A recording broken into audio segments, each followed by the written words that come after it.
Live from the Man Cave in South Parkersburg, West Virginia. This is Robert's Report. Let's talk about it. And now, the host of Robert's Report, Craig Roberts. Watch it all fall down around you now.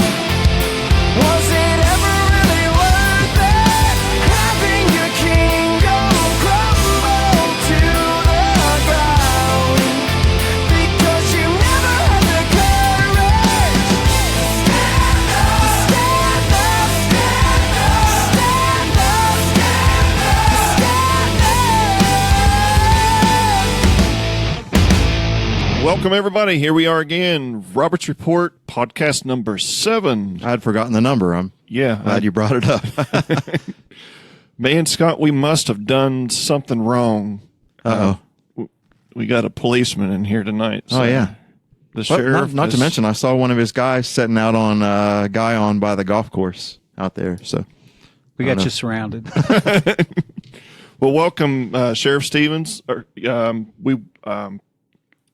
I called you Stevenson a couple weeks ago, so that's why I had to make sure I said Stevens. So. Yep, my parents had a sense of humor. Steve Stevens was. Hey, that's cool. So, Sheriff Stevens is here today. We are going to talk about all kinds of different topics. We have overdoses. We're going to talk about some law enforcement things that he can talk about.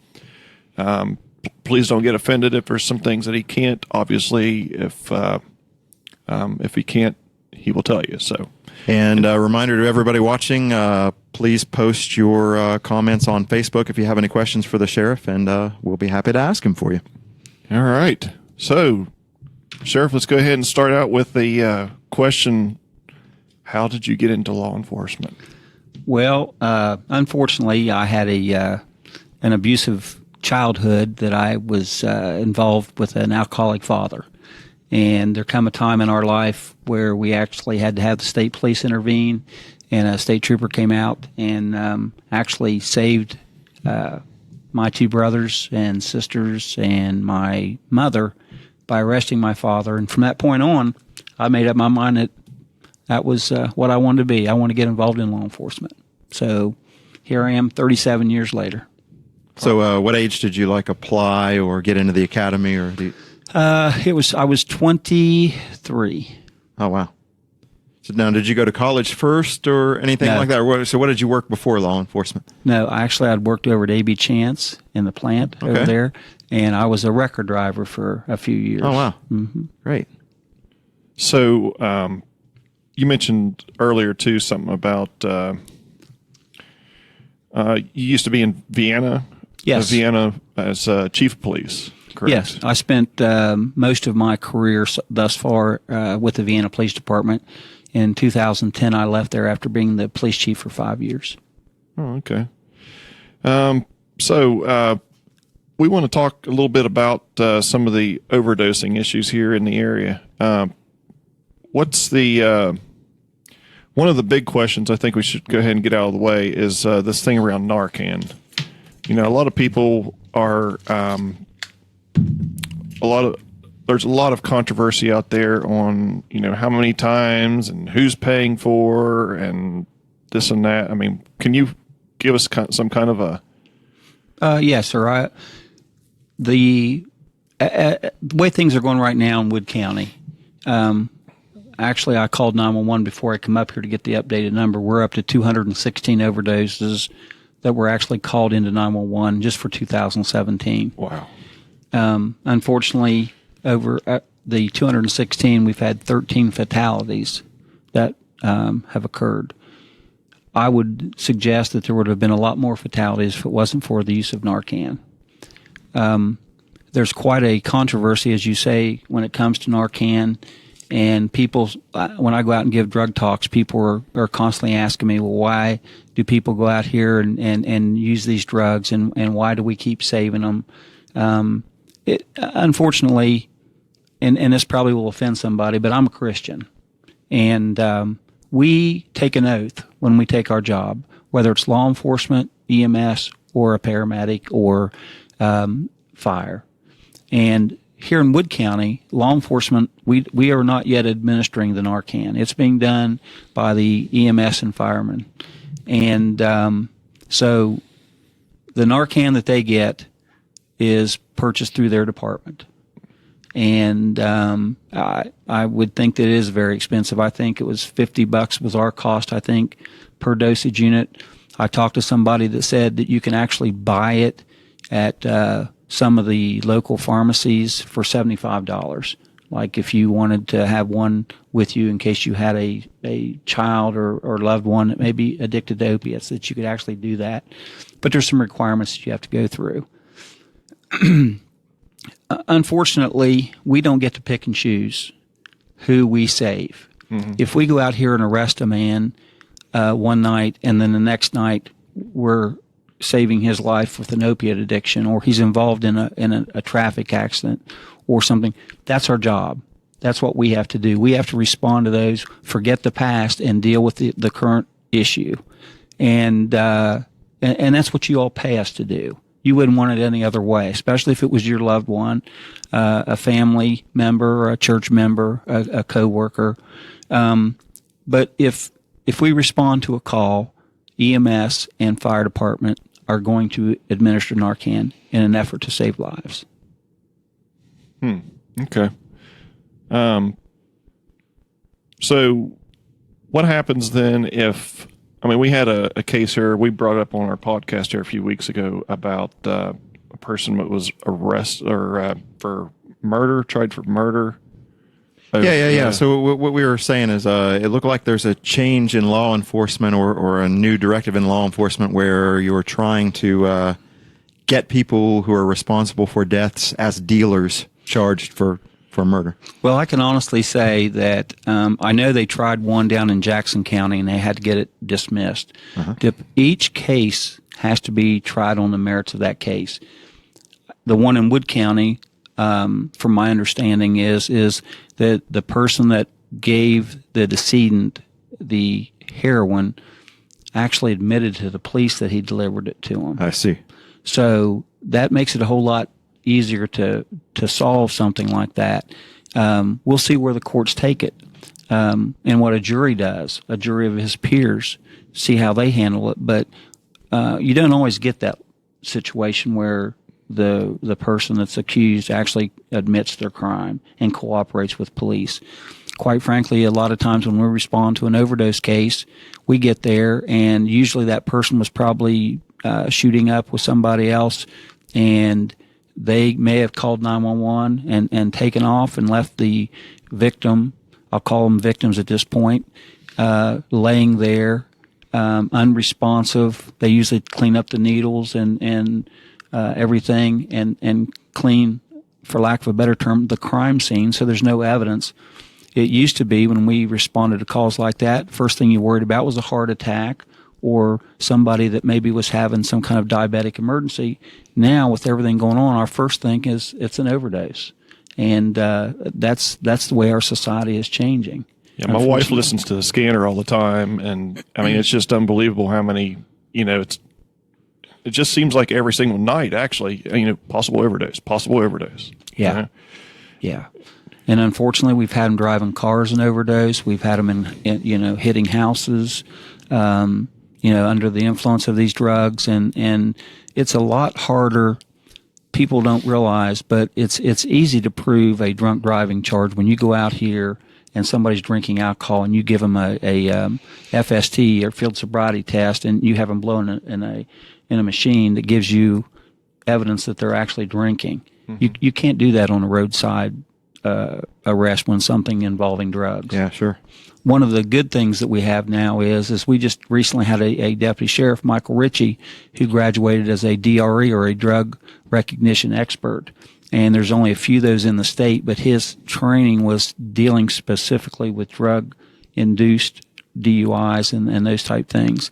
And so that's going to be helpful in trying to get the evidence needed to get these convictions for these people, because you can't always get a blood test or a test from them that's going to give you the evidence to get them prosecuted. So we just have to take it on the best evidence that we can individually. You have a couple fans on here that have posted on our broadcast here. Of course, the Coyote. Doug Flint, good friend, very good friend. By the way, Doug, we want to have you on the show. If you're listening. Craig and I were just talking about that last week, so yep. Get in touch with Craig when you can. Yep, we would love to have you on there. And then, of course, Gary Turner. He's thanking you for your service, and thank you, Gary. And he's actually asking, what laws do you think need changed or implemented? I mean, do you have? Well, they actually did work on the drug-induced homicide code this year. I haven't looked at the final statute to see how it came out, but I know there was a big push this year trying to get that upgraded where we could actually make it easier to charge people. But the bottom line is you got to have your evidence. If you don't have your evidence, then circumstantial, I would like to think now that with all the issues going on with drug related, that our jury pool is going to be cognizant of that and take appropriate action. But that's one of the big things. They actually passed the medical marijuana, which I think is a good thing for certain things. But if you look back, people actually got addicted on OxyContin, and then they started making laws restricting those type of opioids and making it harder for people that were actually good people that may have had injuries in a wreck, may have fallen at work, those type things, and their doctor felt that they could get off those opioids, and they take away their prescriptions, and their body is still wanting those opioids. And unfortunately, good people turn to street drugs to handle their addiction problems. And I think that's one of the things that the law's not going to be able to change. I think the legislature, they're taking the right avenue. They're trying to get more rehabilitation centers going on. I know Delegate John Kelly in Wood County was instrumental in that, and I appreciate the job that he did on that. But quite frankly, I hate to say this, but until an addict wants help, there's nothing that you or I are going to be able to do to force them to get help. Yeah. Now, would you say also, on top of what you just said, that physicians are now realizing that they really did a disservice by prescribing opioids for about anything and everything involving pain, and you probably see a lot less of that now. Well, it's hindsight's always 20/20 for all of us. So I don't know that anybody over prescribed those type addicts or those medications to addicts here as much as like the southern part of the state, where you see the astronomical numbers of pills that were sold through pill mills and doctors, and there weren't even that many people that were there to be able to take that amount of pills. So, but yes, the legislature pulled back the reins, and you have to go to a pain doc to really get the high intensity. Gotcha. Opiate. So for some of our viewers out here, and of course, I don't know if Scott knows or not, but what does a meth house smell like? I mean, people say they have a distinctive smell that maybe people can, know. The sad part, it used to say that it smelled like cat urine. Okay, Yeah. that was for years and years. From talking to the actual drug task force agents and the guys that are dealing with this stuff, now the one bottle pot method, whenever they're making the new version of the meth, it's not like Breaking Bad with the vials and all that stuff, the major part of it. Now they're doing it in a 2-liter pop bottle and making it. So it's a chemical odor. That's the only way I can really describe it. You've got Drano and another among other things that's involved in that, but it's just a strong chemical odor. And if you live in a neighborhood and you smell that odor, you're going to know that something's not right. It's not a sewer gas. It's not something that you're going to, it doesn't smell like someone baking cookies. It's a chemical odor. Well, when someone is cooking meth, does it make it to the outside of the house? Like, can it be smelled in the neighborhood? Or Yes, it can. Mm-hmm. It can. And quite honestly, most of these people, when they're doing it, they're not really cognizant of the surroundings of what's going on around them anyway. And with their windows open and talking, and some of these homes are so close to each other, right on top of each other, you probably even hear the conversations going on if you're in the right place at the right time.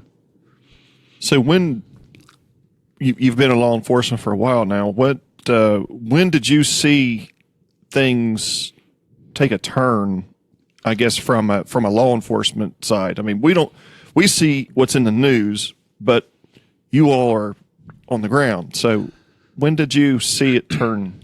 Well, the methamphetamine problem, our local drug task force, Doug Sturm, Rick Woodyard, back in the day, those guys were the leaders of the methamphetamine lab. They actually went to other parts, to the state of Washington, places out west, to teach the classes, because unfortunately this area was one of the first groups of people where these meth labs came up. And these guys got very, very good at what they did. And so that's probably been, I would say, 10 to 12 years in that time frame.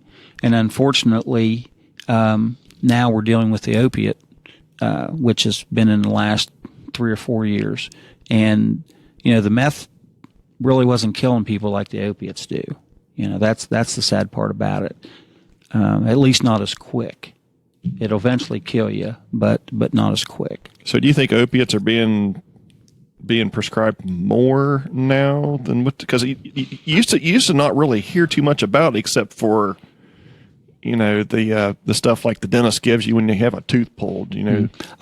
I honestly believe that the medical profession is probably watching very closely about it, with all the publicity in the Attorney General's office, with the lawsuits that have been filed against these big drug companies. So I would honestly think that my opinion would be that they probably slacked off on how they're dispensing it.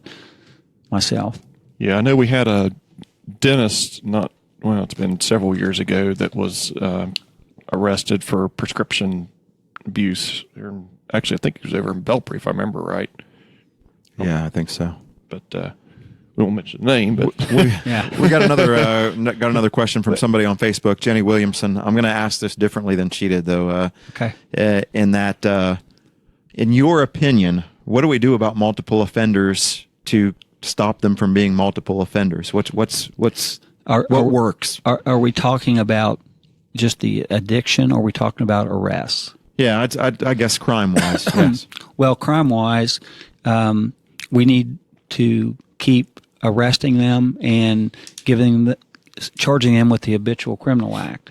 If they commit felonies, the prosecutor, Pat Lefebvre, is pro law enforcement, pro getting these people off the streets. And I honestly think that his department is doing everything they can as far as trying to get these multiple offenders that keep coming back and coming back. Not to change subject on you, but for instance, we had a recent shooting here in the last few days, and the boy that was the alleged shooter in this case was 25 years old and was on parole, and he'd had multiple felony convictions prior to being released on parole, and then, like I said, he allegedly shot a fella. So I mean, you're not going to catch them all. Unfortunately, the ones you do catch, we need to keep. Okay, and then, so related to that as a second part, what in your opinion is effective rehabilitation? Well, for the drug rehabs, you can go to a 28 or 30-day program, and that's going to sober you up, and that's all that's going to do. Quite frankly, from talking to addicts and talking to people that work in the addiction field, long term is the only real solution to it. There are those people that will actually hit the bottom, and finally their family and loved ones, they'll realize what they're doing to themselves, but it seems to be very far and few between compared to those that actually need to get full rehabilitation. This is kind of a subject off of the overdose. How is the ICE, the new, I'm going to call it ICE, the new initiatives, I guess, that's been brought down from the new administration on, illegal aliens? Has it changed much for you all? I mean, no, it hasn't. Quite honestly, we don't really deal with that. Not being a border town, right, or a border state. Occasionally we do, and we have the ICE come up from Charleston. There's a local office in Charleston. I think there's just a handful of people that work there, but usually we don't apprehend those type of people. Okay. We had another question from a Facebook listener and or watcher, and you can answer this however you want. I don't know what the intent was here, and maybe you don't have an answer. She says, "I was wondering why these people can't be arrested like they are in Washington County.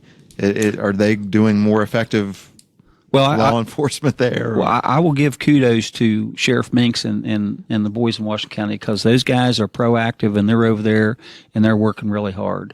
But so aren't our guys as well. The difference is there are different laws. When you look at West Virginia law compared to Ohio law, in Ohio they have like first, second, and third degree felonies and different ways of handling crime. So, as far as dealing with West Virginia, we have felonies and we have misdemeanors. So that's one of the things that limits us as to what we can do. A lot of people think that when we go on scene of an overdose and that person has a needle sticking out of their arm, that we're going, if nothing else, we're going to be able to charge them with possession of drugs. Well, I understand it, and we could. We can. But that is a misdemeanor offense. It is the same thing as if you have less than 15 grams of pot in your pocket. It's a citation that you give them and tell them to appear in court. I don't think that's going to help anything that we've got going on as far as that goes. The sad part about it is when you go out here and you see these loved ones and they're worried about their addicted family member, they're at their wits' end. They don't know what to do. I've talked to several people in the last week, and the only thing you can do is pray for them to get help where they'll want to get help and try to get them put in somewhere where they can get rehabilitation. Yeah. That was a good answer. I liked your answer. I didn't know how you were going to go with that, but I appreciate you clarifying the difference between Washington County and Wood County. So that was good. So to kind of clarify, Lisa Reed asked there last week, whenever I put this picture out here, on why they get turned back on the streets. I guess to clarify that, it would be because it's a job to. Well, let's just take it from jump right out. we respond to a call. Okay. And we get there and we have an addict that is there and EMS resuscitates them. Sometimes they want to tangle with the EMS because of their mind frame. They think that they just ruined their high and they want to attack the EMS or the fireman that actually just saved their life, and they don't realize at that point what's going on with them. So I've already explained about a simple citation for a possession charge. It's not like they've got a kilo of it laying beside of them where you can charge them with a felony and arrest them. Okay. From that point on, another way of looking at it is we've talked about mental hygiene petitions where people need to understand that addicts aren't trying to kill themselves. There's a lot easier ways to do it than doing it that way. The fact is that they're addicted to drugs and they are taking these drugs to deal with their addiction. If a loved one wants to go down to Camden Clark and try to file an involuntary mental hygiene petition, they certainly can try. It's hard to prove that they are trying to be a danger to themselves by taking their own lives, by taking the drug. The mental health law may be something that needs to be looked at in that regard. But just to give you an idea, here a couple weeks ago, I haven't checked lately, but we had 185 mental hygiene petitions that were actually presented for the judge for this year. And now, if you add the 185 to the 216 that we are talking about with, where are we going to put these people? Yeah. That's where I keep preaching to the choir about we need to have centers and facilities to be able to take them there, because you have the schizophrenics and the people that need hospitalization because of their mental illness.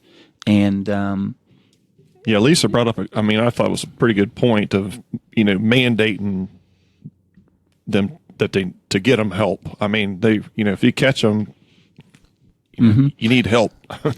and I agree with that. Lisa's spot on, but here's the problem. Okay. If we take them and we put them somewhere, unless they want help, when they get out, they're going to go right back to what they were doing. So they're wasting your money as taxpayers. We're getting them off the street, making it a quick fix for them, but they're going to come back and they're going to get right back in that group of friends, if you want to call them friends, or their associates, probably a better term, are getting right back into that, and they're going to get right back into the business, and you're chasing your tail. You're right back to where you started from. So a little while back, there was a car on fire out on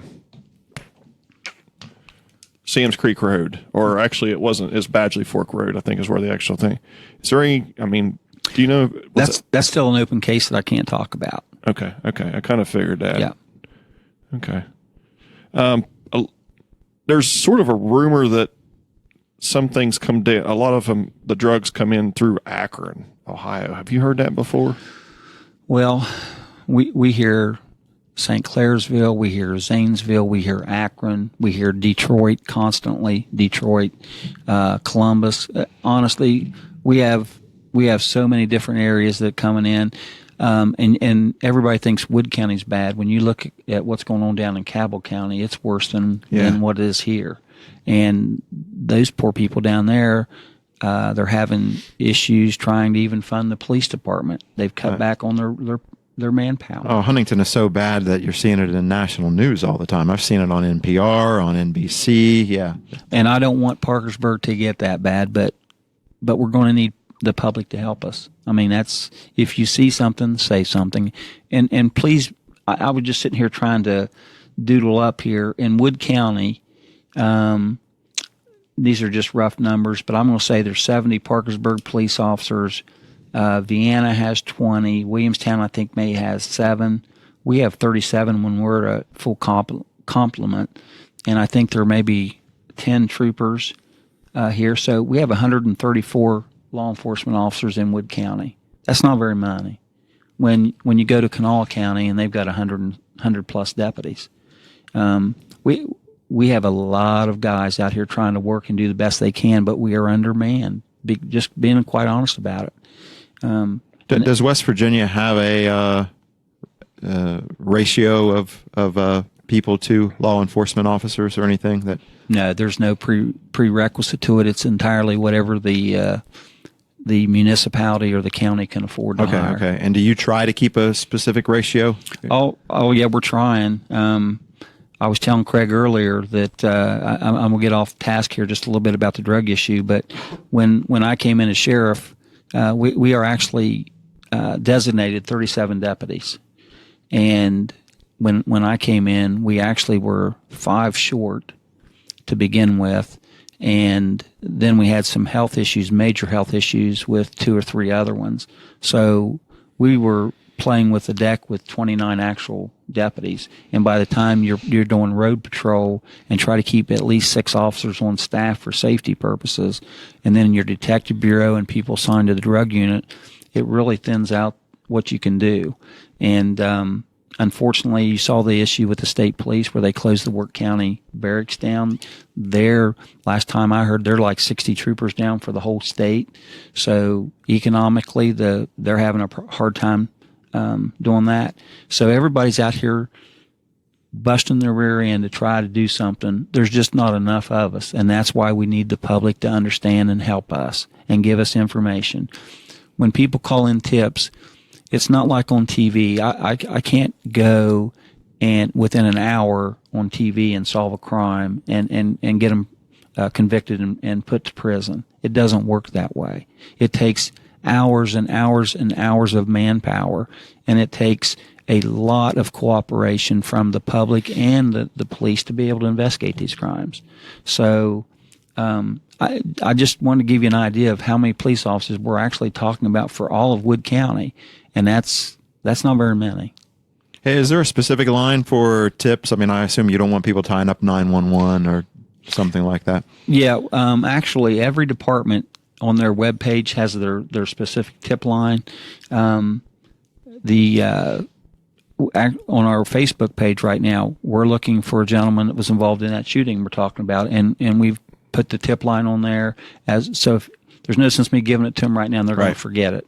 On our Facebook page, on our web page, you're going to see those tip lines to go ahead and call them in. So all you got to do is look at it, and while you're there, take a good look at the picture of the guy that we're looking for right now involved in these shootings, and see if we can't get him arrested. Right. Rebecca Worsham was asking here, what about mandatory drug testing after being jailed? I think that'd be a great idea. I really do. And now I'm going to put on my sheriff's hat as far as dealing with the regional jail bill. You as a Wood County citizen in Wood County, your jail bill is running anywhere from $12,000 a month to $250,000 a month. We are responsible for the inmates in the North Central Regional Jail or any regional jail. They may be transferred to another regional jail until they are actually convicted in circuit court, and then they are turned over to the Department of Corrections. So there's once we start drug testing people, let's just say, for instance, like home confinement, when we get somebody that's arrested, a lot of times the conditions of their bond is that they have to come and be on home confinement. Some wear an ankle bracelet that's GPS, and some wear a radio frequency, or RF is what we call it, where they have to have a landline. You would be surprised at the number of people that can't stay clean that we put on home confinement that get arrested and get put back in jail multiple times. They can't help it. You would think a common sense person would think, I'm actually not in a regional jail. I'm able to sit here at home with my kids and my family, watch TV. I can go to work, do my job. But no, they go out and they test dirty on their urine test. Yeah, it's not a matter of them, like stealing a car or stealing something like that. They're physically, messed up and they thrive for this. Yes. That's what you're saying. Yeah. And that does make a lot of sense. So, we did have a question from Nathan. Are you able to say anything at all about the Cindy Ball case? Actually, we were talking earlier about that. That's a state police investigation. Oh, I see. Okay. So, what about these little breathalyzer things you see at Advance or Walmart or these places? Are they I personally have not seen one, so I can tell you that if you blow in it, don't trust it 100% because it's not calibrated properly. More than likely, it's someone selling something that looks good on face value. For instance, ours have to be calibrated. When we go out here and we have you blow into the FST along the roadside, and then we bring you down to the intoximeter, we're required to have those calibrated, and there's checks and balances. So it's a start, but don't trust your life or your livelihood based on those. I'm just curious because I was in Advance there the other day and I saw one hanging. I didn't know they had them. Yeah. It's hanging by the register there, and I was just like, I wonder if those are really. I've seen the ones in bars where you can pay to blow into them for fun. Yeah. So, as a sheriff, or actually as a police officer, what is your craziest traffic stop? Oh, good Lord. Let me think. Well, first of all, how long has it been since you've been since you were patrolling? I haven't been a patrolman for 20 years. Oh, wow. But I can tell you this: as a sheriff, I'm a working sheriff. Mm-hmm.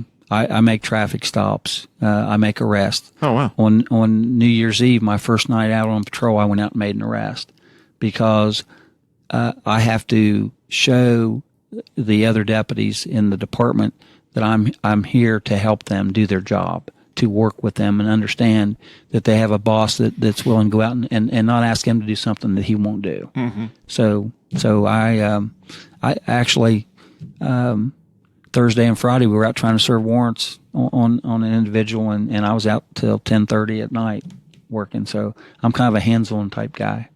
Wow, that's great. We just got a great question from Doug Hess, actually, and he says, I'd like to ask the sheriff about scanners. Lots of people listen to the scanner and then post it right on Facebook, and that doesn't help. Would you be in favor of encrypting the radio frequencies, and is there a public's right to know, or is it creating more problems for law enforcement? Well, I hate to let people know, but we do have some encrypted channels that they don't listen to. Unfortunately, the 911 calls aren't encrypted when we get those. Sometimes the people that listen to the scanners put out information that are susceptible to change. When we get an initial call from 911, they're just based on one caller calling in to say that Joe Blow was just out here shooting a gun. And then someone will post that immediately on Facebook or something and say, hey, they're on their way, Joe Blow shooting a gun.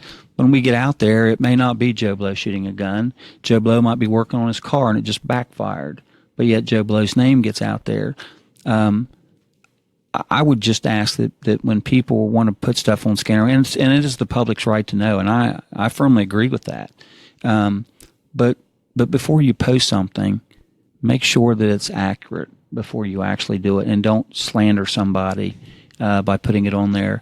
I can tell you that we had a murder investigation January 10th. 10 days into the job, we were in the process of investigating a double homicide, and people were putting the names of the suspect and the victims on Facebook before we were even able to talk to the family. I think I know which one you're talking about. Just down the road here at Mineral Wells. Trailer Park. Mm-hmm. You actually see that a lot now, even on WTAP's website, WTAP's Facebook page. You'll see they'll post coming up at 11, major car accident. We'll have the details. And then in the comments, people are already posting the people's names before you even want that stuff released because you haven't contacted family or... Well, that's the important thing. If people would just think a little bit about if that was a loved one of them, do you want to read their name on Facebook, or would you like to be properly notified and made aware of it? I know everybody that they want to know what's happened. They want to know what was going on immediately, and I get that. we have the news media that will call me while we're en route to the call. We're not even there, and they'll call us and wanting us to know. I can imagine, because that's that's their job. Their job is to give the public everything that's going on, and I'm good with that. I'm good with that. But let us at least get it figured out. Yeah. That's sometimes where it gets frustrating for us in law enforcement. As far as the people that posted on Facebook, I know of a couple individuals, and it just, they post it just as quick as they can get it on there. Listen to the scanner, and for the most time, it's good, and it tells people, if there's a crash in a certain area, to stay away from it, or something like that. That's good stuff, But when there's victims in crimes and people are putting their names on Facebook before we can even talk to their families, I don't think that's being very conscientious of our fellow man. So, and just to clarify that a little bit, though, from the legal perspective, does the public have a right to monitor public radio channels, or how does that? I mean, can you legally encrypt all your radio transmissions if you want to, as the sheriff's department? We probably could. It'd be so expensive to be able to do that. I see. But we do have investigation lines that we use that people can't pick those up, at least right now. But somewhere down the line, someone will figure out a way to be able to do that, and then that's just how things progress. But yeah, I do believe the public has a right to know. I know there's times that I caution my deputies not to be putting names over radios for that reason, because sometimes they, in the heat of the moment, they forget, and once it's out there, you can't take it back. Right. And so that's one of the things that we deal with. Not to be difficult or try to keep the public from knowing something about it. It's just let's make sure we're right what we're saying, and let's make sure that we get a hold of the victims' families. So, with that in mind, though, do you find that because of the social media interaction you get from people after they hear something on the scanner, do you find that you have more communication with your deputies over cell phones and that type of thing when it's sensitive information? Absolutely. Yeah, we absolutely do. But let me say this too. Facebook or social media is a very, very excellent tool when it's used properly. Because I may not know an individual, but once we put that person's picture on Facebook, man, we just start getting tips. Yeah. Some of them are just people that just think or might know, and then others will say, no, I can tell you exactly that's that person. So it's a double-edged sword, and the majority of the time it's a good tool. The only thing that I caution people is about being respectful for other people that are victims and their families. Yeah. Yeah, we had a crazy thing there with, of course, the guy's name was the same as yours there a couple of weeks ago, or an example of probably a bad part of social media because the dude used it for. Yeah, that was very unfortunate, and there's no way to stop that. When someone decides to do that, there's no way to do it. And the bad thing is there are kids that see that, and other people, adults, it's bad enough, but. It's kind of like watching that car wreck. You know there's going to be a wreck happen, so you just got to sit and watch it happen when you know it's going to be bad, but we still got to look. That's what happens. But yes, Mr. Stevens caused me a little aggravation over the last week. Although I guess because he did post it on there and posted his face and everything, that he kind of made himself easier to find. Yeah, he posted his face and then he showed his name tag for his place of employment to even help him out where he worked at. Well, Laura Greathouse had a question on here. I've heard that a lot of officers' time is spent transporting prisoners for court proceedings. Can any of these be done through video conferencing to free up officers and cut down on costs? Laura, that is an excellent question. And if I had my way about it, they'd all be video conferenced. The bad thing about that is we have a holding center here. If Parkersburg PD or a deputy or a Vienna officer or Williamstown officer goes out here and arrests an individual tonight, then we have a holding center. So we bring them to the holding center until they can be arraigned or properly charged in front of a magistrate. and it's a whole lot simpler for them and their family to pick them up and get the bonding company while they're here to get that done. So we know at X time that they're going to be here.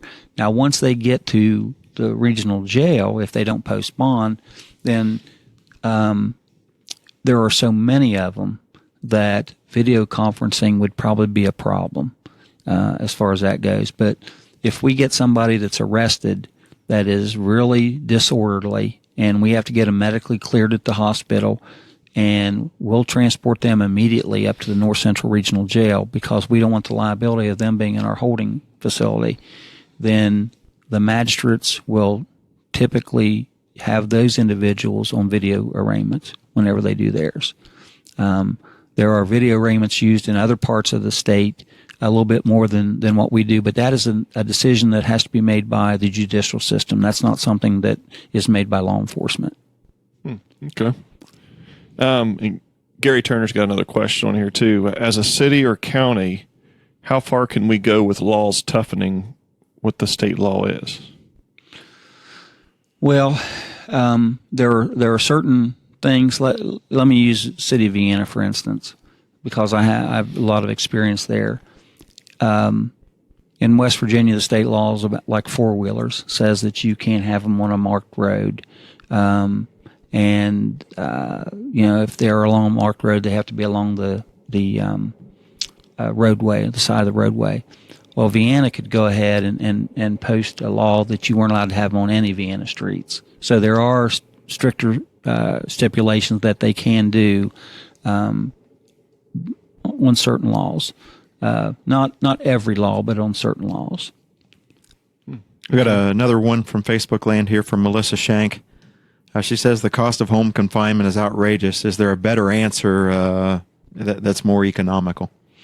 Well, the cost of home confinement is a minimum of $6.50 per day for the individuals, especially if they don't work. They have an opportunity to do community service to help pay that fee off if they want to. If they're on a GPS tracker, we lease those GPS trackers. The minimum is $10 a day. My personal feelings are, if you're going to be on home confinement, get a job, go to work, and pay for your problem. And then you and I, as taxpayers, aren't going to be paying the $48.25 a day it costs for them to be in the regional jail. Yeah. I wondered when you told us that $210,000 number, whether it is actually more economical for the SO to use home confinement. Right, and that's that it was the initial thing about home confinement, was to try to reduce jail bill and to give the citizens an opportunity to not lose their job by being in jail. If you're charged with a crime, if you can get up in the morning and you can go do your 10-hour shift at DuPont, then that's saving your job and it's saving your family. There are certain things you're restricted where you can't do, but work is one of those. You can go to church and those type things. You can go to doctor's appointments. But, of course, home confinement, there are restrictions what you can do. I see. Another question from Facebook land. We're getting a lot of people tonight. We really appreciate you being here. Brenda asks, why are prisoners not doing work release anymore, such as using them to clean up streets, etc.? Excuse me. That's a good question. Back in the day when we had our own Wood County Jail, we were able to do that. But now we don't have prisoners here. We are a holding center. People that come to us are held for no longer than 12 hours and transported to regional jail if they can't post bond. I don't know if the Regional Jail Authority actually is using the work release program. But I can tell you that the Department of Corrections at the old Holiday Inn on Route 50 and 77, they have a work release program there, but it's Department of Corrections. It's already convicted criminals that are out working to help themselves. As a matter of fact, I know that there's several places that they actually do community service for. So that in itself is a plus, but we just do not have prisoners here in Wood County anymore. The only people that, like I mentioned earlier, that we use for community service are those on home confinement in an effort so they don't have to pay cash for their job or for their home confinement fees if they don't have a job. So they don't have to worry about taking more money from their family. So I'm kind of curious. I had a person break into my car here a few weeks ago. It's been actually a month or so ago. They didn't take anything. I didn't report anything. We got them on camera. If you catch somebody doing that, you go out and melee on them. I mean, can you? What's going to happen? Don't shoot them. Okay, don't shoot them. You can detain them till the Drag them into your house and then shoot them. I mean, just kidding. I'm just kidding. That was a joke. You have a right to protect your property. You can go out and detain them. What I would like to see is when you see them, is call 911, and because we love catching crimes in progress calls. That's what we live for as far as that goes. Instead of the next day we're out doing 10 or 15 car B&Es because someone didn't call it in and tell us about it, which is just so time consuming. But yeah, you could actually detain those individuals until law enforcement gets there. Once again, what my concern is your safety, because if that person's breaking into your car, they're looking for petty cash, something, a radar detector or something like that. They can get $5 or $10 usually for their next fix. So they're probably not in their right frame of mind. I strongly suggest you don't personally take care of it. Okay. Let us do it. Okay. Doug Hass asked another good question. Do you wish we could go back to the old system where Wood County had its own jail? Well, as the sheriff, it would be quite a headache, but it is such an inconvenience when we have to drive 45 minutes one way to the North Central Regional Jail. There are pros and cons to both. I don't know what the cost would be now. I know whenever you have a jail, you have to have medical staff on site at all times, just like the regional jail does. So that's going to be a cost. I can tell you that Wood County, we've put, I think our budget was $2 million for the jail bill for this coming year, and we're projected right now being at 2.7 by the end of the budget year, June 30. So we're going to be $700,000 over budget. You could build you a pretty good jail over a period of years with that. It would be interesting to see a cost study that said, Yes. if I take all my CO's payroll, like you said, medical staff, facilities costs, utilities, insurance, et cetera, how that would compare to what you're paying right now. Yeah. Now, I can tell you back when, I don't know the specific numbers because I was in Vienna, but I've talked to several of the corrections officers and deputies that have been around. When the Wood County Jail shut down, I think that they were actually allotted maybe 60 or 70 people with the cells and everything, but they had them booked laying on the floor in the gymnasium. There were 100 and some odd prisoners that were, laying in that jail that probably shouldn't have been that way. And unfortunately, I think the regional jail's over capacity now too. Wow. So there's a lot of responsibility and liability that gets attached with that when you do have a jail. Yeah. So. Gary Turner said Castle Law don't need to drag them into the house. But Gary, I'm pretty sure that a remote, the way I understood the law was that you can't do that. It's not your house. But unless you're inside the car. Now, if you're inside the car and somebody tries to break into the car or hijack you. Yeah, I didn't sleep in a Holiday Inn last night, and I don't have a law degree. Yeah. But I would strongly suggest that if the castle law applies to your castle, and that would be your home, and when somebody forces their way into your house, breaking into the car is, I would be very upset and offended as well. And like you said, if I'm sitting in the car, that's entirely different than going out here and breaking into my car. Yeah, I think you actually have to be occupying. Because I asked my instructor, if I was I had a detached garage. Said, well, if you are in the garage at the time and somebody comes in and threatens you, you could shoot them. Whereas if you are outside and somebody is breaking into the garage, it's a different story. You can't go out there to do it. Right. Right.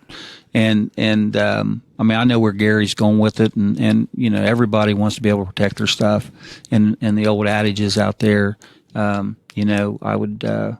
would rather be tried by 12 than carried by 6 if your family or you're put in a position. But I think if you go outside and they're breaking into your car, I think, you have to understand that there's a liability attached to that. Yeah. So we was going to ask, how do you feel about the new concealed or, Lack of concealed. Yeah. The lack of concealed. Well, I can tell you that as I was a firearms instructor, and when I retired in Vienna, and for the 6 years, and I still have my concealed carry in my pocket right now. I think that if nothing else, I believe that everybody that carries a gun should be trained in that gun and realize if it jams, how to get it without hurting somebody or themselves. That was the good thing about a concealed carry class. I do know that there are people that have, from what I've been told, the concealed carry class was very minute, didn't really cover a whole lot of things. I know now that there's some people that are advertising that for concealed carry, and I think it is in the state of Virginia, that you can do an online class, and once you get your Virginia license, you can come to West Virginia and get it. Well, I can tell you, as the sheriff of Wood County and several of the sheriffs that I've talked to, we're not going to recognize that training. If you don't go out on a range to get your concealed carry and learn to shoot the gun and learn to deal with jams and those type things, you're not going to get concealed carry. What scares me is that I would have preferred, if that was going to happen the way that it came out, that the $100 fee that was charged for the concealed carry, put it into a public range and have everybody have to go and go to that range and be properly trained, instead of just paying the fee as to the sheriff's office and the state police and everything the way it currently is. But there needs to be a public range for people to go out and actually train. Has the law changed how you deal with someone when you stop them?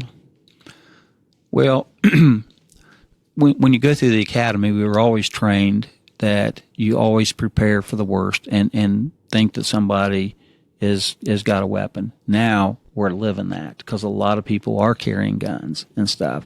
So we just have to be a little bit more safer and cognizant. Now, whenever we stop a car at nighttime, you'll see spotlights on them and every other kind of light that we can get where we can actually see in the car.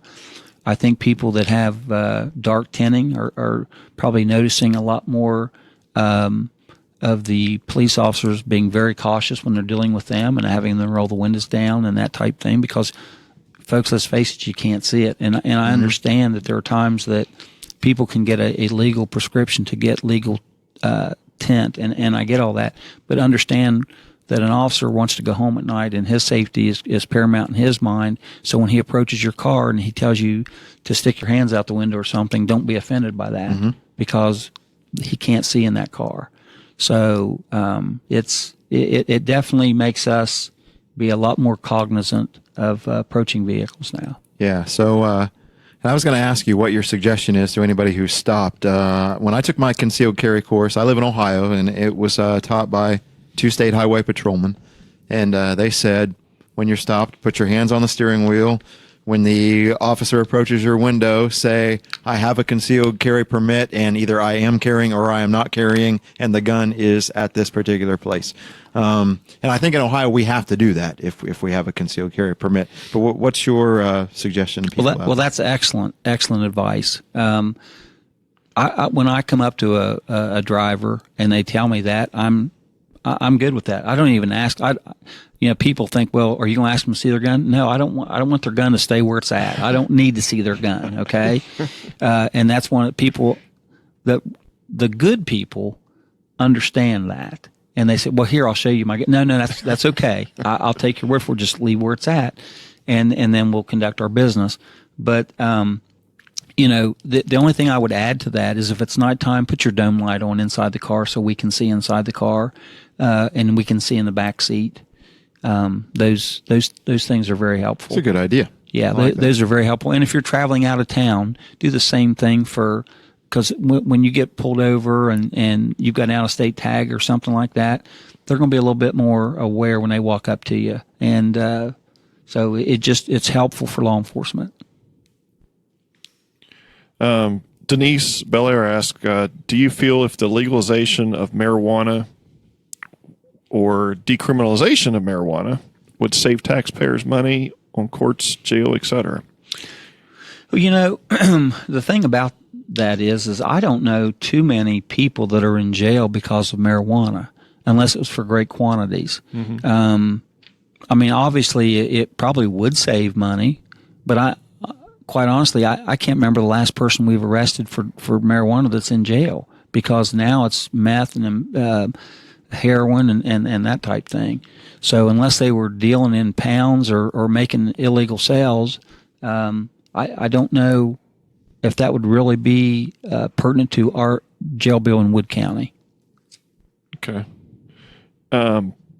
Somebody asked here too about, and I hadn't heard anything about this, about an identity theft from Romania. I'm not sure what they're talking about. I know that there were some skimmers that were found that people were from overseas, and I don't know if it was Romania. Actually, it was Parkersburg PD's case. That's why I'm a little gray in that area. But yeah, there were some people that were. I thought they were from Mexico, but there might have been some Romanians involved. But yeah, they were attaching skimmers to ATMs and that type thing, and they would. We out in the county, we had them at a service station where they had put it on a service station. The service station was one of those that wasn't open at nighttime, so they would pop the pump and they put the skimmer inside, and they were getting their information. And when you put your PIN number in, it would catch your PIN number, and so yeah, they could do that remotely as long as they had Wi-Fi. They could get your information that way. But yeah, we have definitely had that happen here in our area. Man, how in the heck can they get the pump open like that and get? Oh, no, they go right over top. So what happens is it's a little black on a lot of them. It's a little black plastic piece that actually fits right over the top of the credit card reader. So it reads the credit card first before it goes all the way in to where the pump reads the credit card. See, the one I saw had a bunch of wires on it, and I thought maybe. Yeah, no. This is a piece that it looks like it's part of the pump, and they just actually attach it. That's why I know whenever I go to a gas station or something like that, I grab a hold of that credit card thing and make sure that it's solid and that there's not, because that's one of the most common types now, is it's just a black plastic piece that looks exactly like that black plastic piece that you're sticking your card into, and basically so the skimmer reads your card simultaneously with the pump, and you don't even know it. And Craig, you were right though on the ones that we got off this particular service station. They were actually inside, and if you look on a gas pump, at least on these, they've got a little key place for them, just like a pop machine or something else like that you're used to. And these guys would pop them open, and they would install the skimmer on the inside. So that's incredibly complex there. Wow. That's kind of scary. And it was actually, like I said, it had Wi-Fi hooked up to it. So they didn't even have to be here to reap the benefits off of it. Wow. Yeah, so, how do you do? Just about every gas station in town has some kind of surveillance now. Did we get them on? There wasn't any surveillance? On this gas station, and they weren't open 24/7. So it was pretty easy for them. I'm sure that's probably been remedied now, but at the time it was not. One thing that I do too, is don't use your PIN number at any grocery. I do. Grocery stores, gas stations, everywhere. Run it through his credit. Yeah, that is a good idea. That is a good idea. And since we had this brought to light here with the skimmers and stuff, I use now my debit card. I use it strictly credit whenever I'm doing anything. That's a good idea, actually. Yeah. Well, I used to get nailed every year from the credit union because they would freeze my account because of compromising. They said it was at such and such gas station or whatever, and from then on, I just said, you know what, I'm going to run it through his credit from now on. And then, so far, I haven't. Knock on wood. The one time really sucked because I was on my way to vacation at Myrtle Beach. So I got to Myrtle Beach, run my card through. didn't work. Yeah, that Yeah. stinks. And of course, luckily, my wife had a card, or we would have been, stuck. So Well, the funny thing, the same thing happened to me, and the credit card company sent me an email, so I was able to get on my phone because they were asking me if I was actually in Myrtle Beach at the time because my credit card was being used, and they'd already denied me access. So it worked out. So some were a little bit more proactive than others, and actually emailed me. So that was a good thing. yeah, I think it happened like 3 different times before I finally did that. Yeah. Doug Hess put a question on here. While you are talking about scams, talk about people getting phone calls claiming they are from the IRS. That scam has been running rampant forever. It raised its head up here again a couple months ago. But yeah, if the IRS is looking for you, they're going to come and see you. Okay, they're going to come and see you. They're not going to call you on the phone and they will not take money from you over the phone, even if they would call you. Correct? No. And another one that was been going around would be, especially for seniors. These people would I don't know how they get their numbers. I have no clue, but they would call and say, "Hey, Grandma, this is Matt, your grandson, and I got arrested, and I'm here in such and such state, and I need money for bail." And these people, there were actually people that fell for that and hadn't talked to their grandson for a long time and didn't know if they were traveling, and actually gave these people credit card numbers. I mean, these people are devious. They will do anything they can to try to get in somebody's pocket, and especially when it's going towards the elderly like that. These poor people, they thought they were doing something to help their grandchild, and that's happened actually here recently. Again, someone gave me a call about it. Yeah, see, I've been getting emails From your grandson? No, yeah, from my grandson. No, I've been getting emails. I DJ as well on the side, and I will get emails from different people. Of course, you go and look at their email. You go and click on it and actually look at their email, and it's usually not the person's name.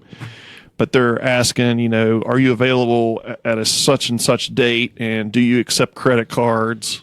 And it's posted. The thing is it's posted all over. There's DJ boards all over Facebook, and they post all that on there. Watch out for this and watch out for that. But and every now and then, actually, my wife and I will get emails back and forth from each other that aren't really from each other, saying you could be interested in this site. And she clicked on it once because she actually thought it was from. Yeah, it's Because it was something about Andy Griffith. hey, that's my training film every night. Hey, yeah. Gotta watch gosh, Andy. so I tease him because that's basically his wife says if it doesn't involve Andy Griffith, he doesn't watch it. And by the way, I got to say this. So I gave you so much crap last week. This week I watched 2 episodes of Matlock, and they were both good. Just wanted you to know. Well, I'm glad I'm putting some influence. You're on rubbing it. off. Sounds like. Yeah. Now I just need you to get to watch a few episodes of Andy Griffith. Now I've watched it. you watched them all yet? Yeah. No, I don't know if I've watched them all. I'm almost done. Wow. I got about 6 more episodes. As we was talking about Netflix. I don't like the black and white so much. Yeah, I'm with you. Yeah, I like the black and white better because that's when Barney Fife was there. Oh, I thought he was there in color too. He was only on a couple episodes. Oh, okay. Yeah. Yeah. Hey, fellas, there's one thing I would like to bring up about the addiction issue. Excuse me. One of the talks I was given, we were talking about the use of Narcan, and there was a lady, a sweetheart that was sitting at the front row, and she was on me about, how come you guys keep giving Narcan to these individuals? And I was trying to explain to her about their addiction and what's going on, and we get frustrated just like everybody else does when we respond to those people. And she was persistent, and I happened to look down, and she had a pack of cigarettes laying on her desk, and I walked over and I picked the cigarettes up and I looked at them, and some of the people in the class knew where I was going, and they started laughing. And I said, "Are these yours?" And she said, "Yes." And I said, "Well, obviously you have an addiction to nicotine." And she just kind of looked at me, and I said, "Yeah." And I said, "Well, you're paying good money for this nicotine that you're getting, and eventually there's a very good possibility that you're going to have health issues or may even die from that. But yet you continue to use that." And she says, "Well, I never thought about that way." And then I said, "In the morning, do you get up and get your morning coffee, your cup of joe to get you fired up, get that caffeine going?" "Well, yeah."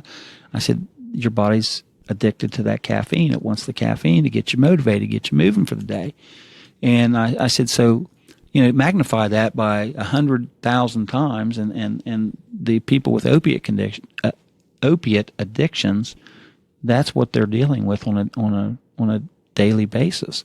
So, kind of put it in perspective a little bit for some people. Mm-hmm. And I just wanted to throw that out there because I know people say that, it's a choice. Well, it is a choice when they first take it. There's no doubt about that. It is a choice when they first take it. But once that choice has been made, it grabs a hold of you. So, at least from what I've been told by several experts, and there's pros and cons to both of it. But I just want to put it in perspective. That's a very good point. Farther. Yeah, I mean, we was talking about nicotine here last week. Yeah, we were talking about vaping. Yeah. Mm-hmm. Yeah. So, and I'm glad you brought this up because this gives me a good opportunity to go back and ask this question that I didn't ask you earlier. And I think it was people who didn't hear your comment about being a Christian and wanting to help people out. But we had a couple comments that said Narcan is just a safety net. It's just, gives them permission to go out and use again. So can you go back and address that for those people? I sure can. Let me tell you something. And I just learned this recently, but when we go out on the scene and these people get Narcan, that just works for a little while. Their opiate is still, that whatever their heroin or their fentanyl or whatever they've taken is still in their body. So once we get them down to the hospital and they get medically cleared, that may raise its head again, depending upon how much they took, that it wears off. The Narcan will wear off. So they can go back into another state of being passed out again. So that is very important to understand. Narcan doesn't just flush your system and make you good to go. It doesn't do that. So that's a very good question. Okay. So you worked. You were up in Vienna. How long ago was you were in Vienna? I was there. I started in 1982 and I left in 2010. So I was there 28 years. Oh, okay. Something happened up there around the Yellowbeards thing, and you probably don't. I remember Yellowbeards. That was down towards the river. Yeah. That was the guy was basically a con artist, and I didn't know. I actually was one of the so-called victims. I was one of the victims of some of his shenanigans, and I just didn't know if maybe it was 2012 that when it went down. So. Oh no, and quite honestly, if it would have happened, that was outside the city limits. So Vienna, the police department. Oh, that's right. You weren't county then. Yeah, so I was at Vienna. But so we wouldn't have been a part of it anyway. But I'm familiar with what you were talking about. It was Fred's and there was all kind of different bars over the years down there. Right. We had a question from Brenda on the Facebook comments. She says, "I saw where your office was asking for a budget increase to hire new deputies and increase salaries for our officers. Did your department get the well-needed and well-deserved increase or not?" Well, I appreciate that. And I honestly, we did not get any new positions. What I asked for was a permission from the county commission, who actually dictates our budget to us. And I shouldn't dictate is not the proper term. They govern us, and they're very good about working with us. But unfortunately, with the ever rising jail bill, we weren't able to do anything as far as adding manpower. What we did with our 3 vacancies that we have, we put in for a grant for a drug officer, and we put in a grant for the pro officer to be at Blennerhassett Middle School, which is the only middle school in Wood County that doesn't have a police officer inside. So the county commission signed off on that. If we get those grants, then that will help pay the salaries. But we did not get any additional manpower. And one of the things she also mentioned too, and I didn't read the very last sentence. She said our officers are seriously underpaid. Question for you: I just saw on the news last night or the night before somebody's hiring. I'm not sure if it was Parkersburg PD or if it was Wood County SO. But I saw that the starting salary was $30,000, and I'm like, man, that seems low for somebody whose life is on the line every day. Well, I can tell you. The Wood County Sheriff's Department is the lowest paid department in the county right now in the area. Our deputies start out at $32,600 is what the starting salary is, which is approximately $3,000 to $4,000 cheaper than or smaller rather than what Parkersburg PD hires in. Do you know what Washington County SO? Well, Washington County they're under a different process over there. They actually have a sales tax that's dedicated to, I think, 0.5% maybe, that's dedicated to law enforcement, which that's very helpful. We don't have that, but they pay their deputies way more than what we do. Plus, Ohio is a unionized law enforcement. I think Belpre, Washington, I think they're all union. So, but that has been one of my pet peeves that I've tried to correct with the current status of our salaries with $32,600. I talked to the the sheriff up in Harrison County. He starts his deputies out at $45,000, but they have a bit better tax base. As you know, we are strapped here in Wood County as far as with the plants and stuff that have come and gone and whatnot. So we don't have the cash base to be able to do any more. But what I did do was I eliminated 2 or 3 positions, actually 3 positions, administrative positions, including mine as confinement operations chief. I eliminated an administrator's position and a secretary's position, and those salaries I'm combining to give pay raises to the deputies, which is not going to be a whole lot. $1,500 is not a whole lot, but that's what each deputy will receive July 1. Great. In the new budget. Yeah, I actually, back in 2000 and I don't know how long ago it was actually, I had applied for police and went through that whole thing. And yeah, the amount I went through, passed the test, and then got to the agility thing. I wasn't in as good a shape as I am now, to be honest. But, I was really shocked when I heard 30,000. Yeah, it's not very much. Well, can I expand on that just a little bit and explain to you? We just recently went through the hiring process, and let me just tell you what these guys have to endure to get to that point to begin with, to beg to go out here and put their life on the line. When I took the test back in 1979, there were over 200 people that took the test. And that was for a deputy sheriff because that was my first job for 2.5 years. I was a deputy sheriff in Wood County. And then here recently we tested and we had like 50-some people that actually came in and picked up applications. I think we had 32 of those show up for the agility test. And by the time the agility test and the written test was scored and taken care of, we were down to 12. Wow. Out of those 12, I'll wow you really more than that here in just a second. Out of those 12, we ended up with only 3 that successfully passed the background examination, which includes a polygraph or a psychological test.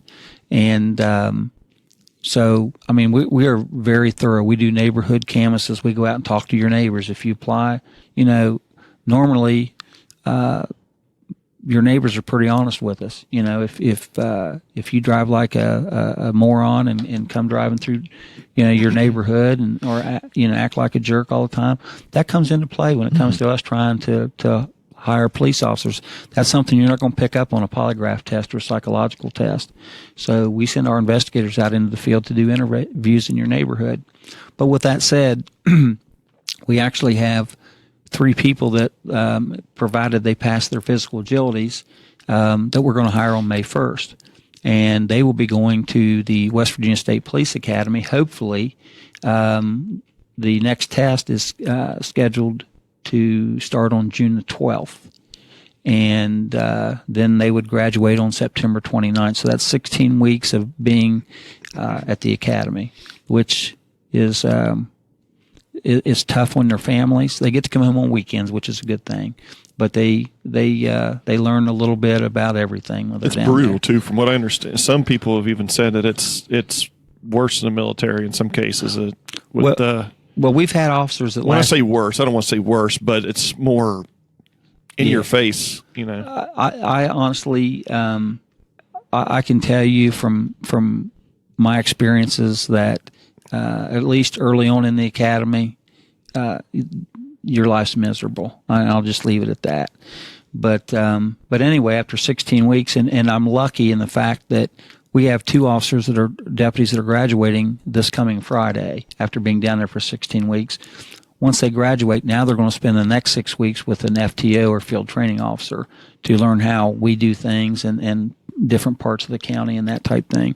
So it takes about a year once you hire somebody before you can actually put them out on the road by themselves as a deputy. So back to the drug thing. What do you think we can do then as citizens? I mean, how can we help? What can we? I mean, besides calling and what can we do? Well, I can't stress that if you see something, to say something. License plates are a good thing because, if someone just calls in and says, there's a greenhouse down on Latrobe Street and they're dealing dope out of it, that's not very helpful. And especially when we've got 7 people, I think it's 7, maybe 8, they're actually dedicated on the drug task force. That's a pretty vague thing to be going out here. And quite honestly, we don't have the time or the manpower to sit there and stake this house out forever. But if you tell us that this license number of such and such, and I recognize that name as being, that guy's a big dealer, that's going to perk our attention and give us a location where we can start watching for that person. So sometimes all the information you can give us is better than just saying, hey, this is going on. A lot of times everybody thinks that it's the worst in their neighborhood, and I get that. Nobody should have to deal with it, but unfortunately it's happening. And you've seen the numbers, what we've got to work with. So there are days that we're chasing our tail. But I can tell you this, that the guys that are assigned to the drug task force are working their tails off right now to try to go out here and get these guys off the streets. Whenever we pick one off, 2 come in and take their place. And one of the efforts that I'm trying to do right now is we have 2 canines that we just recently purchased, and I want to shout out to Wood County.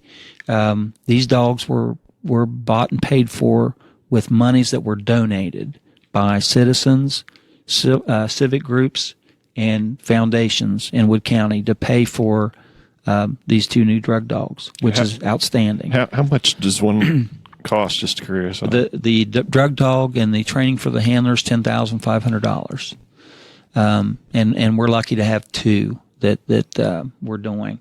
Hopefully, the dogs are in training right now. Our deputies go train with them starting on May 6th, and we look forward to getting them to graduate in 4 to 6 weeks where they'll actually be on the road and being able to go out here and work. I think the citizens of Wood County will realize, I've talked with Chief Martin at Parkersburg PD, Chief Pfeiffer at Vienna, Chief Graham at Williamstown, and Sergeant Marshall out here at State Police, and we are going to start doing drug interdiction. You are going to see these drug dogs out here on the interstates and in local areas, and you might see one 13th and Avery. You don't know where we're going to be, but we're going to do interdiction drug stops, and hopefully we can curtail some of this stuff before the poison gets put out here on the streets. That's the only thing that I know that we can do right now that we're really not, the sheriff's department, we have no drug dogs. Our drug dog retired at the end of last year. So that is something that I want to be very, very proactive about it. So hopefully that'll make a difference. What happens with the dog. I mean, there was a big controversy a couple years ago up in Marietta. Of course, the guy retired, and they wouldn't let him take the canine. And how is it the same in Wood County, or? Well, you all have different policies of how things are done, and I can't speak for Marietta because I'm not sure. That was a Marietta officer, and I'm not really sure what the policy was. It was property. Is basically what it was. It was property of the county, and they basically wanted to, I think, auction them off or something. Well, actually, drug dogs can be reassigned to another handler. From talking to the trainer that's dealing with our drug dogs, let's say, for instance, if a deputy that I've assigned to a drug dog decides he wants to leave in a couple of years, I'm not going to let him take that drug dog with him because it's still a valuable tool for our department. Mm-hmm. Now, if that drug dog is with him for 10, 12 years or something and he retires down the road, that's a different philosophy. Mm-hmm. I think that it's appropriate on something like that. But and I've explained that to the canine handlers that we're getting, and they're young guys, and they're not going to be retiring anytime soon. But if they decided to jump ship to another department, the dog is going to stay with the sheriff's department. Mm-hmm. Yeah, and you brought up the donation thing a little bit ago. I don't know how the rest of the citizens in Wood County feel, but I mean, I would be willing to, to give donations if I know that if it's going to combat this drug issue here in the area. I mean, it's the one thing that you can actually see when a drug dog's out here working. And I've explained to the two deputies that are assigned to the drug dogs that it's going to be a PR tool. We're going to come out here. We're going to take them into the schools and let kids see them because these dogs are dual trained, which means that they're a drug dog, but they're also a patrol dog, and they have the discipline that if I am out here on a car stop and the canine officer's with me and the guy bails out of the car and takes off running, he can command that dog to chase that guy down and not put us in harm's way. So that is a very, very good thing. I also want to be able to take that same dog that went down here and took this 300-pound man down by grabbing his arm and taking him down into a kindergarten class and let little Susie or Johnny go up and play with him without him getting upset with them. And that's the discipline that these dogs will have. Mm-hmm. On top of that, I want them to be able to search this garage right here and find dope. If there's dope in this building, I want to be able to find it. So that's what these dogs are trained to do. And the trainer that has them now has assured me, and he's the same trainer that's trained many of the local dogs that are here now. Vienna has a couple. Parkersburg has a couple. And it's the same trainer. So you all will be seeing these dogs when we get them in. And if things go well, I'm looking at maybe getting another one this fall. So I'm very very hopeful that this will help deter some of the drugs coming in here. Do you go to? I mean, you said you go to schools for for them to. Do you regularly go to schools? I mean, of course, here at South, that's going to be a city, mm-hmm. but you may know. I mean, do they just periodically take dogs around to lockers and stuff at schools? We don't do that without the request of the Board of Education or the school staff.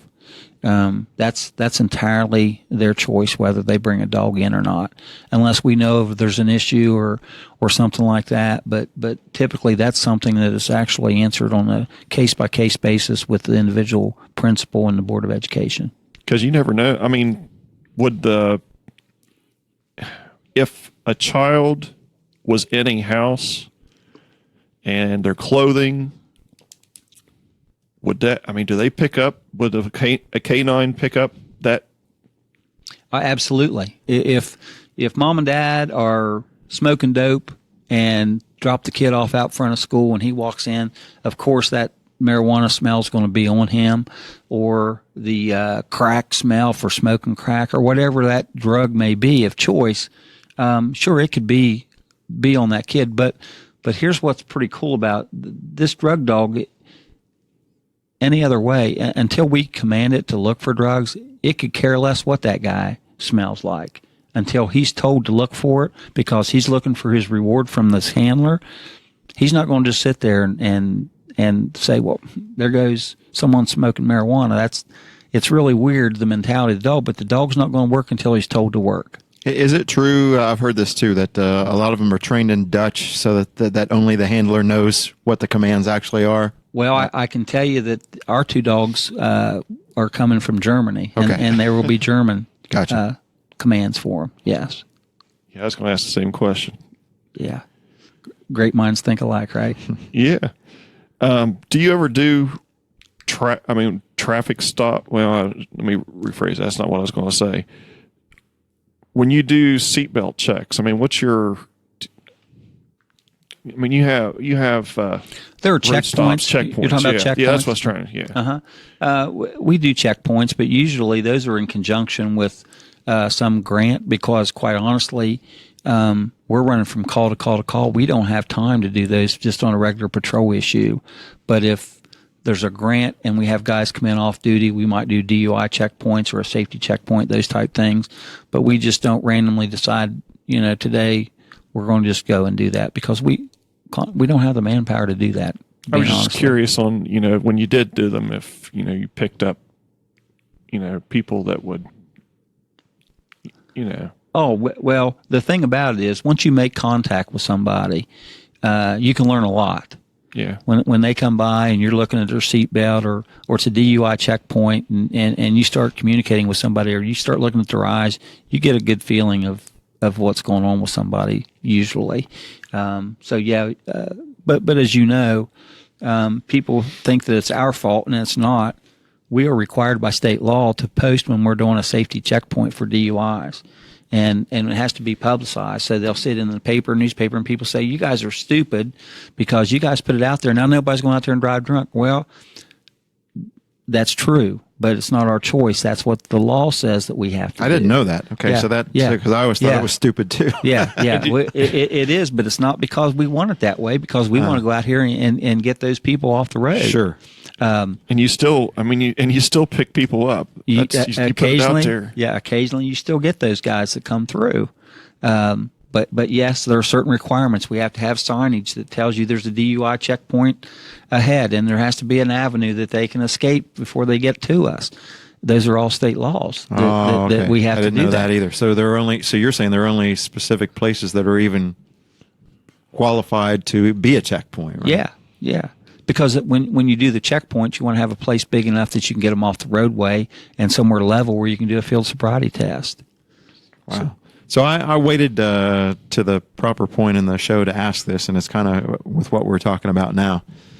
As somebody who started driving in the 80s, I noticed that all the time there was traffic enforcement. There were, stop signs, left of center, red lights, speeding continuously, and especially with Ohio State Highway Patrol. Nowadays, seems like not so much. Is that a funding issue too, that we don't see that these days? Well, it is, and this is no disrespect to my brothers across the river, but the Highway Patrol is just that. They are traffic-oriented law enforcement. The state police over here, they investigate crimes, and they, get a chance to work traffic. They'll work traffic or those type things. Not to say that the Highway Patrol doesn't work criminal investigations. I think they work things like at the rest areas, or if they're state-owned facilities, they'll work on those kind of cases. But their primary function is, it's called the State Highway Patrol for a reason. So they are traffic-oriented, and they're darn good at what they do. Us, on the other hand, just like Washington County deputies, they work the jail, they work the road, they work the court system. So deputies, we have a lot of different tasks that we have to do, as do Parkersburg Police, the local police departments. There's quite a lot of traffic that's actually done, and quite honestly, a lot of arrests that we get sometimes are initiated from traffic stops. As far as that goes, when you find somebody that's carrying drugs or has them in their possession and acting suspiciously. So you might not see it on the news release where we're writing tickets for left of center and that type of thing, but we're still out there working. Yeah, I guess still, I was just comparing it to what I saw 20, 30 years ago. It seems like there's a lot less traffic enforcement these days. Even with OSHP, I think they do a lot less than what I saw back in the '80s and early '90s. Yeah, and actually, we are asking for their expertise. They're going to come in and actually train us on doing drug interdiction, because those guys wrote the book in Ohio, OHP. They have some very, very good guys that go out here and do drug interdiction and recover a lot of drugs off the roadway, and they're going to actually come in and work with us to share their intelligence with us. So we're going to go back to a couple Facebook comments here. Kenny Cobb was asking, who can citizens give donations to that they know they're being for the sheriff's department and not taking half the donation for themselves? Well, Kenny, for instance, like the dog, what we've asked the people that donated to it to write a check to the Wood County Commission, and on the memo line on the check put canine donation, and that way when it comes to the commission they know to earmark that for the Wood County Sheriff's Department's dog program. So that's the easiest way that I can. I don't want people sending me checks, because I don't want people to think that I'm putting it in my pocket or anything else. I want to be checks and balances to the Wood County Commission and put on the memo line what it would be for. And then Doug Hess also asked related, do the dogs need Kevlar vests, or were those already purchased? Very good question. And not only do they need them, Doug, that we are going to get them for them. I've had a couple businesses already volunteer to buy those, but I'm first looking at a grant to get those. And I believe, as we talked earlier from the officer's case up in Marietta, there was a lot of donations that were sent for him to pay for his dog. And I think they end up coming up with a vest grant program up there with the money that was sent to him. So I'm going to look at that, but there are also some other venues that we may be able to get our vest without using people's money here. And of course, I assume it's tax deductible. Yeah. You know me, the tax guy, right? Better check with your tax consultant on that just to make sure. I am my tax consultant, or TurboTax is my tax consultant. Okay. Mine is Tax Act. Also, Doug also was asking, what is the legal rights of a student in terms of their locker or vehicle at school? My understanding is if it's on school property, the school has a right to search it for safety purposes. I can tell you that, like I said, we don't go on to the school property unless we are asked to be there, as far as that goes. Do you have anything, some type of relationship with the school program? Like, I know, similar to like a DARE officer or that type of program? Well, I used to be a DARE officer years ago, and that was one of the most fun things I ever did in my career. And right now, I think there are a couple of the departments, the police departments, that still have a DARE program. Okay. But I also know that Vienna has a pro officer in Jackson Middle School, and Parkersburg has them in all of the middle schools as well as both high schools. Okay. So, and you're right. I never thought about it. That would, since they're city schools, that would be more the city's jurisdiction. Okay. Mm-hmm. Yeah. Another thing around schools, what about teachers being armed? It's my understanding that they're not allowed to be. It's strictly a board policy.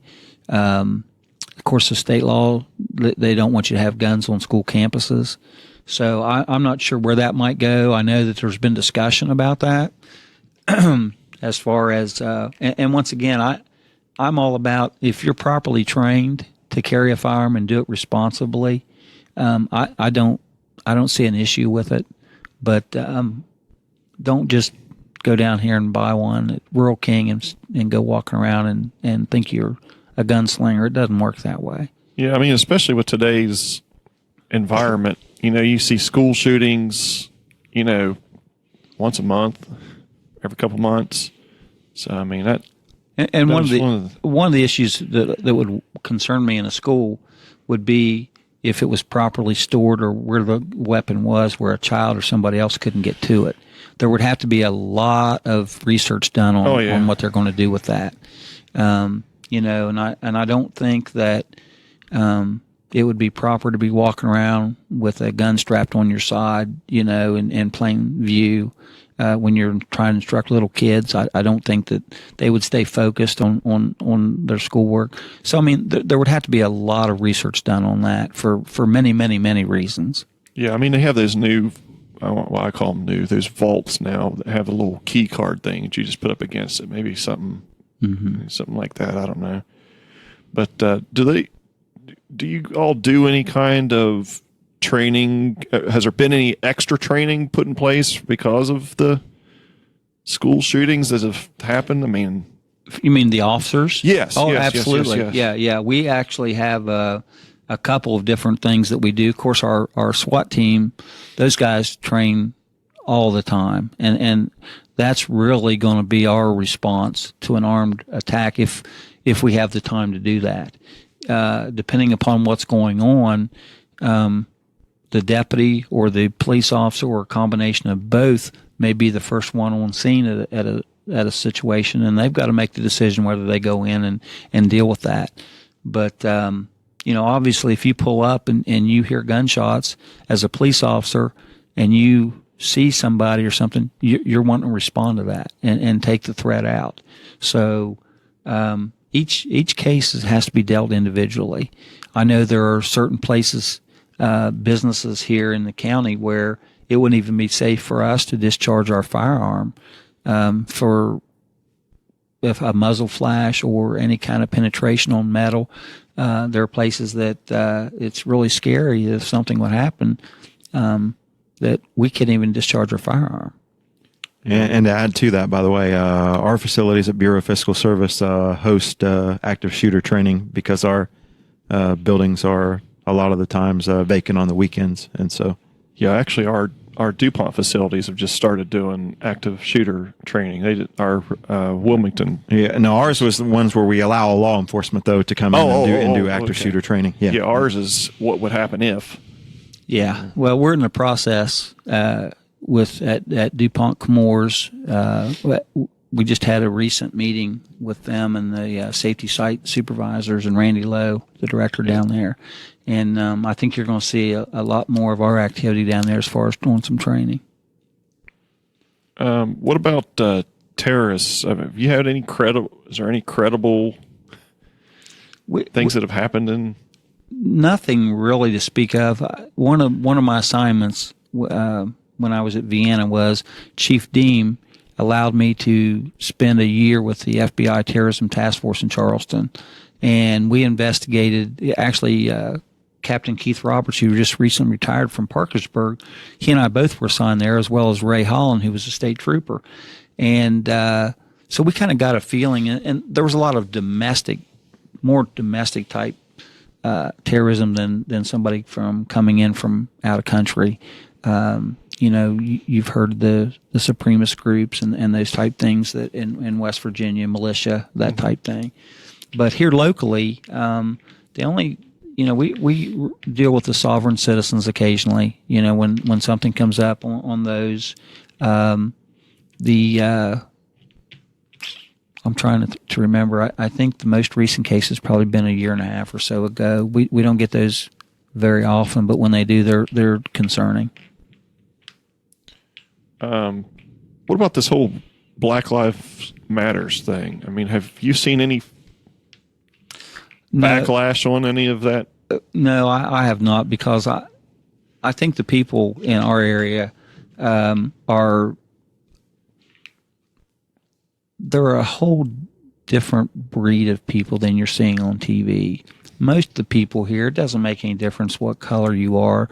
They're going to communicate and deal with us. If we're black, purple, green, it doesn't make any difference. And I can honestly tell you, I feel that we have a very good rapport with everybody in the county. And you're going to run into those, but quite honestly, I run into more trouble with Caucasians than I do any other group, when you're dealing with it.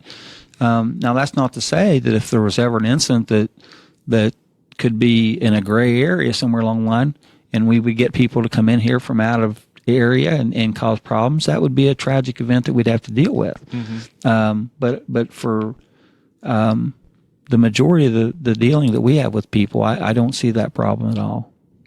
Yeah, because another thing too, what the whole Dallas thing, with has there been special training? I mean, do you all act any different than you did then? I mean, now it seems like there's in this area, like you say, most of the people are, want the police It to be doesn't, around. but for here, it doesn't even necessarily have to be race related. Let's just say Yeah. people. There's a lot of concentration on whether police officers are go overboard. Absolutely. And a lot of people are uptight about that. And so related to his question, that's my question too, is has that changed? So do you offer training as to how your deputies deal with people? And well, the thing about it is that 2017 is here upon us. Everybody has a camera in their pocket. Everybody has a smartphone access to anything that's going on. Our deputies are cognizant of that. Our police officers are cognizant of that. And to be quite honest with you, 99.9% of police officers are going to do their job and they're going to do it well. But it's like every other profession. You're going to have that one person or that one guy, and hopefully when that problem arises that we can purge it from the system so it won't be a problem any longer. Mm-hmm. I can tell you that I am proactive when it comes to disciplinarian things with our deputies. They know what I expect, and the only thing I actually tell them that I expect is you go out, you do your job, you do it professionally, and I'm not here to keep you from doing your job in any way. And if somebody's disrespectful, you be as respectful as you can to deal with them. And if it gets to the point where you can't work it out, have another officer deal with it, or that's what you got to do. Mm-hmm. But I'll tell you, there are people out here just difficult that you're going to have problems with, regardless of who you are, whether you're the sheriff or you're the junior deputy that just got hired. They just don't like the gun, don't like the badge, don't like the authority telling them what they got to do. And unfortunately, that's our job. And we take an oath. We are going to protect the Constitution of the United States and the statutes of West Virginia. So that's what we do. That's what we're going to have to do. During the inauguration thing, they had several people out there, destroying police cars and businesses and stuff like that. I mean, how do they get away with that? Well, is it because of the number of them and just let me put it in perspective for you. People are asking us the same question about the drug problem in Wood County. How are they getting by with that? There's only so much you can do with what you got to work with. That's just putting it very simple. When people are going to be tyrannical and come out and do those type of things, sometimes you just got to let it work its way out and have a perimeter, and it's got to be stuck in that area.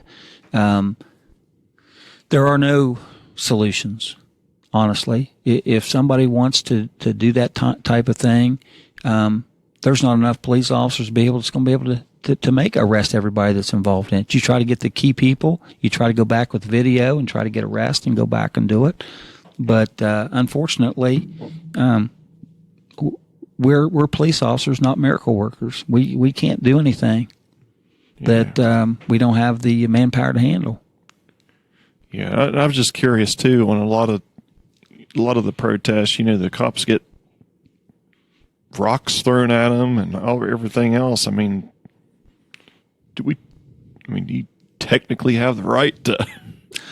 No, the thing about it is the police officers, they put their shoes and their pants and their shirt on every day, just like you do when you go to work, and they pray that they're going to end their shift and they're going to be able to come back home and they're going to see their family and their kids and husband or wife, and when they end their shift. And that's what we try to do, is to make sure that happens. And unfortunately, it doesn't always happen in other areas. We've been very, very lucky in Wood County. I just hope and pray that it doesn't ever happen. But when it does, it'll be a sad situation for us all. Yeah. When was the last? I mean, you may not know this. I don't know. When was the last time that we'll just say Wood County deputy or sheriff or whatever was either killed or wounded in I don't line know. of duty? Has it been a while? I don't have that information. I couldn't even tell you. The last shooting I recall, well, no, I don't even want to comment on it because I'm not really sure, and I don't want to put speculation out. Yeah, I mean, that's got to reflect on, I mean, I'm sure you all are,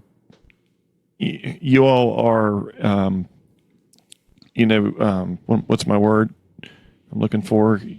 Confronted, I guess. You're confronted with these situations where, I mean, I'm sure the possibility would be there, but just that should reflect a lot, on that length of time. And well, I can tell you this, Craig, as just last week, we were on a call. A man was sitting on his front porch with a gun. The call came in, and the call taker at 911 was told, if you're not here in 15 minutes, I'm going to shoot my wife. Okay? Our deputies responded to that. When they got there on scene, the individual was sitting on his front porch, and he was sitting there holding a gun. Okay? There were deputies on scene, prepared to take action if they had to. It was very fortunate that the individual came off the porch, laid his weapon down, and came up, and the deputies were able to take care of him. What's really bad about it is that when we got up there, it was a BB gun that he'd taken. There was no orange tip on the end of it, and it just looked like a regular gun. And unfortunately, there are people out there that want to have the suicide by cop. That those type of people exist where they don't want to take their own life, but they want to put themselves in a situation. In this particular situation, cool heads prevailed, and I was so proud of how the deputies handled that. But it was broad daylight, so they could actually see what was going on. You put that same scenario at nighttime, it could have a different outcome when it's dark and you can't really see what's going on.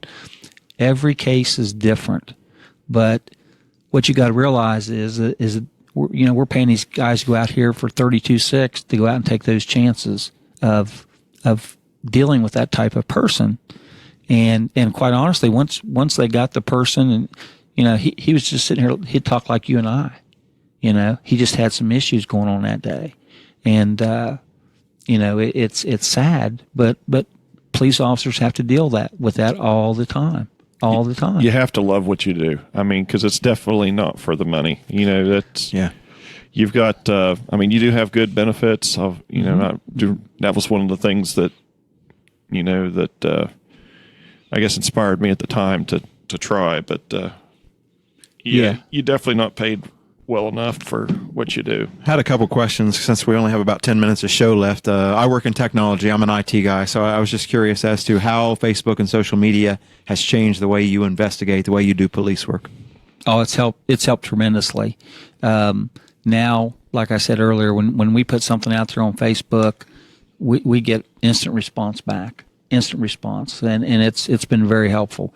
The only time it can be hurtful is when the information's put out there by people that shouldn't be putting it out there just as quick as they do. Has it, on the other side of it though, has it changed detective work? Do you when somebody's wanted, do you look up a Facebook page and Twitter account first, or yeah? Oh, that goes without saying.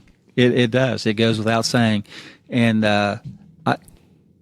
I'll just leave it there with that. But yes, it goes without saying. We do use social media. And do detectives get cybersecurity training? Yes. Okay. Yes, they do.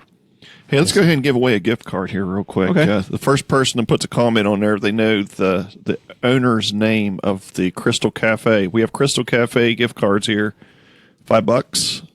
We're going to give away one card. So right here where you're watching the video, write in the comments the name of the owner of the Crystal Cafe, and we will give you one of the gift cards. I'm sure somebody knows him because anybody that's been involved. But Steve, you're not eligible. I know.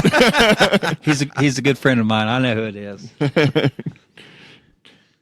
So let's talk. We got 3 right there. Yep. Gary.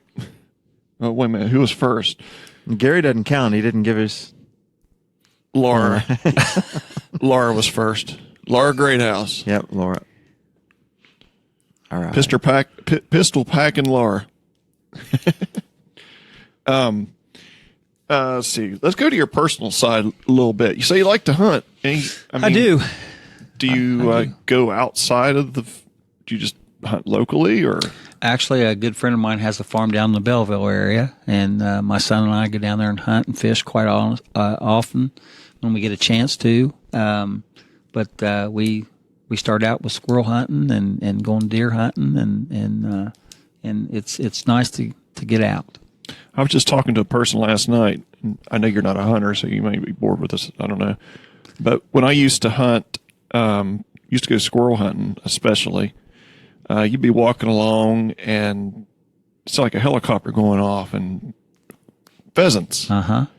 You don't see them anymore. No, pheasants, quail, you don't see them like you used to. What happened? I mean, was the coyotes that did it, or what happened? Well, the coyotes get accused of everything else. I They might guess, as well yeah. take I it mean, for that. Yeah, man. You don't see them very much. You don't see the red squirrels quite as much anymore. I mean, it used to see more You're red right about squirrels. red squirrels. I used to see them all the time when I was a kid. Yeah. Have you seen the black squirrels? Yes, around? but only in northern Ohio. When I was in Put-in Bay, the entire island is full of black squirrels. We have some here now. Yeah, I've seen one maybe. Yeah. New Philadelphia, Ohio. They have them So there. as you go north, They have yeah. them there too, because I had a interview there one time, and Yeah. so you going turkey hunting, or? You know, that's something I've never done. Everybody says that is the ultimate. I've never eaten wild turkey. I've drank it.